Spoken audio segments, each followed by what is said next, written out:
Actually, I thought it was pretty high, but they said 12% of the people that make New Year's resolutions actually follow through with them. And I was thinking, 12% seems kind of low, but I thought it seemed kind of high because usually we make it to what, February, and then we forget about the New Year's resolutions. But I want to look at a few scriptures and talk about maybe some things we need to do as Christians in 2009. And 1 Corinthians 13:12 says, "Now we see things imperfectly as in a cloudy mirror." Have you guys, I don't know if you're like me, but a lot of times I'll get out of the shower in the morning and I'll go to shave and the mirror's all fogged up, you know? And you got to either turn on the fan or open the window or open the door or whatever. And still sometimes you're starting to shave and you can just kind of almost see an outline.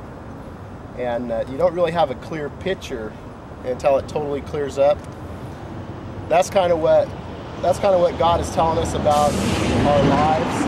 We don't really have a good, clear picture of what life is all about, what's really important. We have our ideas, but someday God's going to reveal it all to us and we're going to say, oh man, if I'd only known, you know?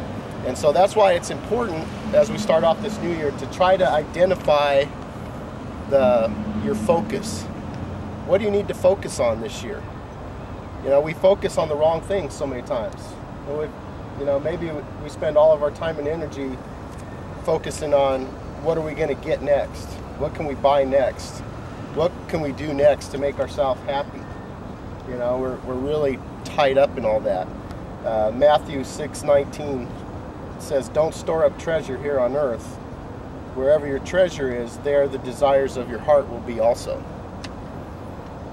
And that's true. Whatever's really most important to you, that's what you spend your time doing, right? Mm-hmm. So whether you say with your lips that God is important, if you spend the least amount of time with God, in reality, your heart is saying that he's not really at the top of my list. You know, getting that new condo or getting that vacation squared away, or you know, getting that new car this year. Sometimes those things take priority. God is interested in people. So I would challenge you for 2009, look at what God would have you do as far as other people. First off, your relationship with God. Then, for those of you that are married, what about your marriage?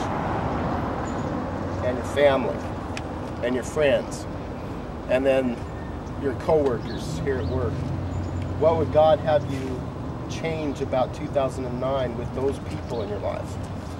And we have so many distractions. We need to eliminate the distractions.